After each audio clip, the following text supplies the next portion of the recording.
안녕하세요. 오늘은 우리 아이가 이 결막염에 걸렸을 때, 특히 알레르기성 결막염에 걸렸을 때 어떻게 해야 되는지 그것에 관해 이야기해 보겠습니다. 알레르기성 결막염에 걸린 아이를 어린이집이나 유치원에 보내도 괜찮은지, 약국에서 빠르게 효과를 볼 수 있는 약은 어떤 것들이 있는지 알려드릴게요. 혹시 여러분도 아이가 눈이 가렵고 붓는 걸 보며 마음이 아프셨던 경험이 있으신가요? 약국에 오시는 분들을 보면 아이가 눈을 비비고 힘들어할 때 어떻게 도와줄 수 있을지 속상해 하시거든요. 그런데 다행히도 약국에서 쉽게 구입할 수 있는 알레르기성 결막염 전용 안약이 있다는 사실 알고 계셨나요? 이 안약은 아이들이 사용하기에도 안전하고 효과적이어서 불편한 증상을 빠르게 완화해 줄 수 있습니다. 오늘 이 영상에서는요, 알레르기성 결막염의 증상과 함께 약국에서 구매할 수 있는 안전한 안약에 대한 정보도 함께 소개할 예정입니다. 그러니 끝까지 시청하셔서 우리 아이의 눈 건강을 지키는 방법을 알아보세요. 자, 그럼 시작해 볼까요? 알레르기성 결막염에 걸린 아이를 어린이집이나 유치원에 보내도 괜찮을까요? 결막염은 크게 바이러스성, 세균성, 알레르기성 결막염으로 나눌 수 있는데요. 특히 바이러스성 결막염은 전염성이 높기 때문에 어린이집이나 유치원에 보내시면 안 됩니다. 아데노바이러스나 엔테로바이러스가 원인인 경우가 많습니다. 자, 그럼 어떻게 구분할 수 있을까요? 바이러스성 결막염은요, 통증이 심하고요, 누런 눈곱이 오래 가고요, 치료 기간이 2주에서 3주 정도로 깁니다.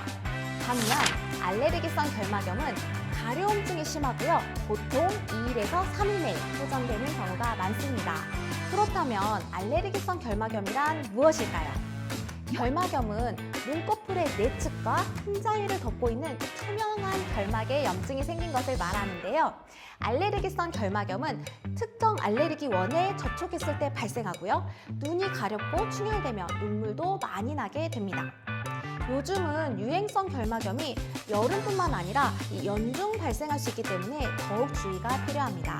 만약 아이가 유행성 결막염에 걸렸다면 어린이집에 등원할 수 없고요, 인정 결석으로 정부 지원금을 받을 수 있습니다. 이때 의사 소견서나 진단서가 필요할 수 있기 때문에 꼭 확인해 보셔야 됩니다. 우리 아이 등원은 가능하지만 가렵고 따갑고 이런 알레르기성 결막염 증상으로 괴로워한다면 어떻게 해야 될까요? 알레르기성 결막염에 효과적인 점안액, 즉 눈에 넣는 안약을 사용할 수 있습니다. 약국에서 만날 수 있는 결막염 관련된 안약은 이렇게 다양한데요. 이 중에서 알레르기성 결막염에 효과적이고 오늘 제가 설명드린 안약은 이렇게 케토티펜 성분이 들어있는 점안액입니다. 먼저 알레르기성 결막염 점안액의 주성분인 케토티펜 푸마르산염에 대해서 말씀드릴게요. 이 성분은요, 항히스타민제인데요. 우리 몸에서 알레르기 반응이 나타날 때 분비되는 히스타민이라는 물질을 억제합니다. 그래서 알레르기성 결막염으로 인한 눈 가려움, 충혈, 따가움 등을 완화해주는 역할을 합니다. 효능은 알레르기성 결막염에 효과적이라고 나와 있습니다. 자, 과연 아이들도 사용할 수 있을까요? 성인은 하루에 2번에서 4번 점안할 수 있고요. 이 성인은 안전하게 사용 가능합니다. 유아와 소아는 반드시 의사와 상담 후에 사용해야 합니다. 자, 만 3세 이상의 아이는요, 하루에 2번, 한 방울씩 점안할 수 있지만 꼭 전문가와 상담해 주세요. 특히 1세 미만의 아이에게는 사용하지 않는 것이 좋습니다. 사용 방법은 간단한데요. 점안 후에는 눈을 감고 이 눈물관을 1분 정도 눌러주시면 더욱 효과적입니다. 그리고 점안 후에는요, 잠깐 시야가 흐려질 수 있습니다. 이 점도 유의해주세요. 만약 다른 점안제와 함께 사용할 경우에는요, 최소 5분 이상의 간격을 두는 것이 중요합니다. 점안액은 빠르게 증상을 완화해주고요, 부작용도 적기 때문에 정말 유용한 약입니다. 증상이 사라지면 굳이 사용하지 않아도 되기 때문에 이 아이의 눈 건강을 위해 꼭 기억해 주세요. 알레르기성 결막염에 효과적인 약국에서 구입할 수 있는 점안액을 소개하겠습니다.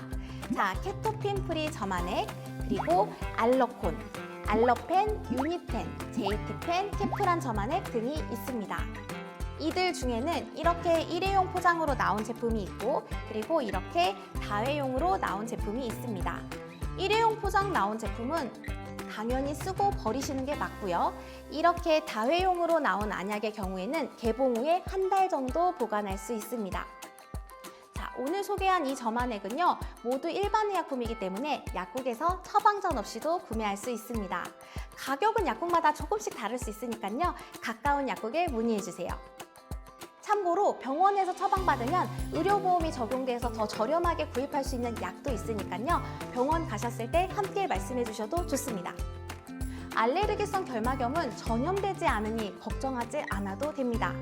여름철에 수영장에 가는 것도 괜찮지만요, 이 물속의 소독제나 오염물이 눈에 들어가면 이 증상이 악화될 수 있기 때문에 주의가 필요합니다. 마지막으로 청결이 가장 중요합니다. 외출 후에는 손을 꼭 씻고요. 가족 모두가 청결을 지켜야 우리 아이가 아프지 않도록 예방할 수 있습니다. 이렇게 결막염에 대한 내용을 정리해 봤는데요. 여러분도 아이들의 건강을 위해 꼭 기억해 주시면 좋겠습니다. 오늘도 시청해 주셔서 감사합니다. 오늘 내용이 좋았다면 좋아요, 구독 잊지 마시고요. 더 궁금하신 내용은 블로그에 잘 정리가 되어 있기 때문에 고정 댓글 꼭 확인해 주세요. 다음에 또 좋은 정보로 찾아오겠습니다. 건강한 하루 되세요. 안녕!